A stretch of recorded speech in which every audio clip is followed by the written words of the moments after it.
नमस्कार दोस्तों, एक बार फिर आप सभी का ज्ञान बाग में स्वागत है।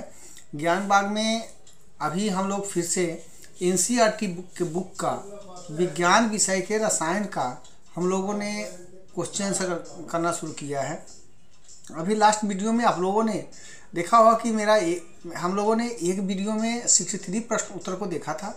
अभी हम लोग फिर से इसका अति लघु उत्तरीय प्रश्न को देख लिया है। लघु उत्तरीय प्रश्न हम लोग कर रहे हैं जिसमें कि 55 प्रश्न है। 55 प्रश्न को हम लोगों ने एक वीडियो में किया है, लेकिन किसी कारणवश यह एक वीडियो में अपलोड नहीं हो पाया है, इसलिए इसका हम लोगों ने सेकेंड पार्ट्स लेकर के आया हूँ।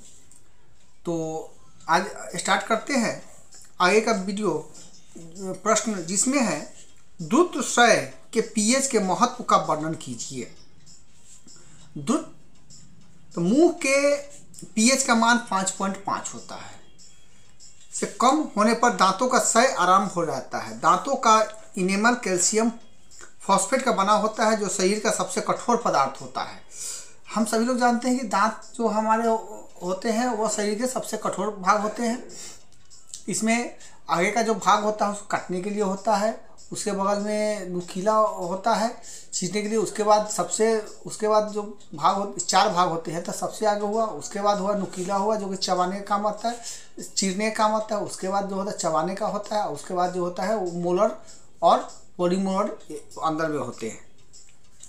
यह जल में नहीं घुलता है, किंतु मुंह का पीएच मान 5.5 से कम होने के पर यह संक्षारित हो जाता है। मुंह के उपस्थित बैक्टीरिया भोजन के पश्चात मुंह के अपशिष्ट संक्राय एवं खाद्य पदार्थों का निम्नीकरण करके अम्ल उत्पन्न करते होते हैं। जो भोजन के बाद मुंह साफ करने से इसे बचा जा सकता है। मुंह को साफ करने के लिए क्षारिक दांत मंजन का उपयोग करने का से अम्ल की अधिक मात्रा को उदासीन किया जा सकता है। फलतः दांत का क्षय को रोका जा सकता है। साधारण नमक के उपयोग लिखिए। नमक हमारे शरीर का अनिवार्य भाग है। किसी भी खाने का टेस्ट जो हमें नमक के बिना अधूरा है। नमक के बाद ही उसका उचित जो स्वाद है वो हम लोग जान पाते हैं। यह अनेक भोज्य पदार्थ को सुरक्षित रखने में काम आता है। यह साबुन उद्योग, पोल्ट्री आदि में प्रयुक्त होता है। यह हिमकालीन मिश्रण के बनाने में प्रयुक्त होता है। इसका उपयोग धोबन सोडा, बीजक चूर्ण, कास्टिक सोडा, हाइड्रोक्लोरिक अम्ल, मीठा सोडा आदि बनाने में किया जाता है।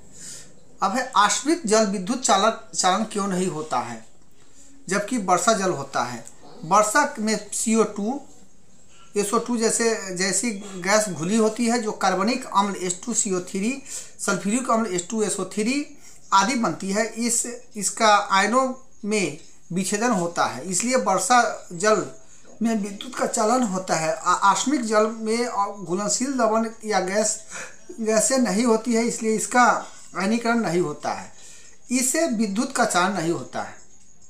जल की अनुपस्थिति में अम्ल का व्यवहार अम्लीय क्यों नहीं होता है। किसी अम्ल के विच्छेदन में सहायक होता है। इसके हाइड्रोजन H3 आयन उत्पन्न होते हैं। किसी जल की अनुपस्थिति में आयन उत्पन्न नहीं होते हैं, इसलिए जल की अनुपस्थिति में अम्ल का व्यवहार अम्लीय नहीं होता है। प्लास्टर ऑफ पेरिस का जल के साथ अपक्रिया के समीकरण लिखिए। प्लास्टर ऑफ पेरिस का जल के साथ अपक्रिया करने पर जिप्सम बनता है और लगभग आधे घंटे में जमकर ठोस बन जाता है। अब आपके पास 2 विलयन है, A एंड B। विलयन A में pH मान 6 है और B में pH मान 8 है। विलयन में हाइड्रोजन आयन की सांद्रता अधिक है। इसमें कौन सा अम्लीय है तथा कौन क्षारीक है। विलयन A pH का मान 6 है, B pH का मान 8 है, इसलिए विलयन A और H की सांद्रता 1 × 10⁻⁻6 का विलयन B की 1 × 10⁸ m। अतः विलयन A को हाइड्रोजन आयन सांद्रता विलयन B की अपेक्षा अधिक होती है। विलयन A का pH मान 7 से कम है, इसलिए अम्लीय है, और विलयन B का मान 7 से अधिक है, इसलिए क्या है, क्षारीक है। अब साधारण नमक में सोडियम हाइड्रोक्साइड किस प्रकार तैयार किया जाता है। साधारण नमक में NaCl के जलीय विलयन में विद्युत प्रवाहित करने से यह वियोजित हो जाता है और सोडियम हाइड्रोक्साइड उत्पन्न होता है। इस प्रक्रिया में क्लोर क्षार प्रक्रिया कहते हैं, क्योंकि इसमें इसमें निर्मित उत्पाद क्लोरीन और सोडियम हाइड्रोक्साइड क्षार होते हैं। यह सभी उत्पाद औद्योगिक दृष्टि से अति महत्वपूर्ण है। हाइड्रोजन और क्लोरीन इस प्रक्रिया से प्राप्त होने वाले सह उत्पाद हैं। क्षारक क्या है?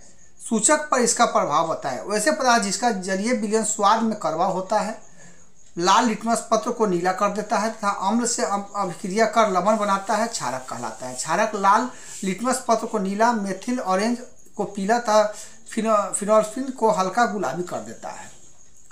अम्ल क्षारक के संबंध में आर्हेनियम के सिद्धांत का उल्लेख करिए। आर्हेनियम के सिद्धांत का अनुसार अम्ल वे पदार्थ है जो जल में घुलकर हाइड्रोजन H+ आयन बना देते हैं। उदाहरण के लिए HCl प्लस जल। HCl और H2SO4 अम्ल है क्योंकि ये जल में घुलकर हाइड्रोजन H+ आयन देते हैं। क्षारक वे पदार्थ है जो जल में घुलकर हाइड्रोक्सिल OH आयन देते हैं। उदाहरण NaOH जल के साथ प्रक्रिया करेगा NaAQ प्लस OH। सबल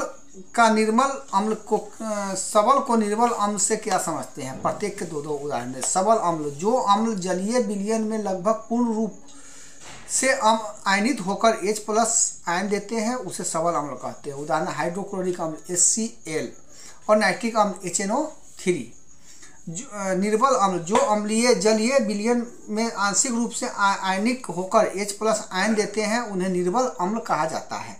कार्बनिक अम्ल H2CO3 और एसिटिक अम्ल CH3COOH। सबक क्षारक एवं निर्बल क्षारक से क्या समझते हैं? प्रत्येक के दो उदाहरण दें। सबक क्षारक, जो क्षारक जलीय विलयन से लगभग पूर्ण रूप से आयनित होकर H+ आयन देते हैं उन्हें सबक आयन कहते हैं। उदाहरण सोडियम हाइड्रोक्साइड और पोटेशियम डाइऑक्साइड। निर्बल क्षारक, जो क्षारक जलीय विलयन में आंशिक रूप से आयनित होकर OH आयन देते हैं उन्हें निर्बल क्षारक कहा जाता है। आगे है क्षार क्या है? दो उदाहरण दे। सभी क्षारक क्षार होते हैं। क्षार वे क्षारक जो जल में विलयशील होते हैं वे क्षार कहलाते हैं। उदाहरण सोडियम हाइड्रोक्साइड NaOH और पोटेशियम हाइड्रोक्साइड KOH। यह क्या है? यह इसके उदाहरण है। सभी क्षारक क्षार नहीं होते हैं क्योंकि सभी क्षारक जल में विलयनशील नहीं होते। जो विलयनशील होगा वही क्षार होगा। समीकरण की सहायता से सिद्ध करें कि ZnO उभयधर्मी ऑक्साइड है। जिंक ऑक्साइड अम्लों के साथ क्षारक की अभिक्रिया दर्शाता है। यह क्षारक के साथ अम्लों की अभिक्रिया दर्शाता है। चूंकि जिंक ऑक्साइड अम्ल एवं क्षारक दोनों के गुण प्रदर्शित करता है अतः यह उभयचयी होता है। KlOH3 उभयधर्मी क्यों है? AlOH3 अम्ल के साथ क्षारक के साथ अम्ल की तरह अभिक्रिया करता है। ये उल्टा हो जाता है। क्षारक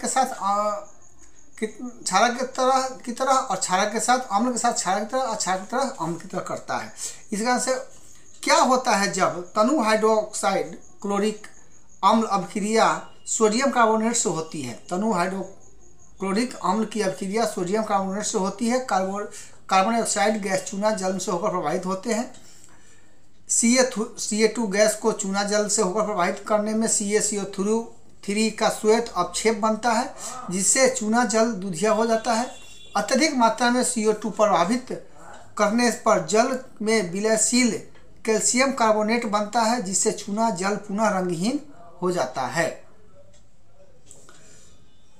तो इस वीडियो में अभी हम लोग इतना ही, जो शेष बच रहा है वो हम लोग आगे के वीडियो में देखेंगे। तब तक के लिए जय हिंद, जय भारत, जय बिहार।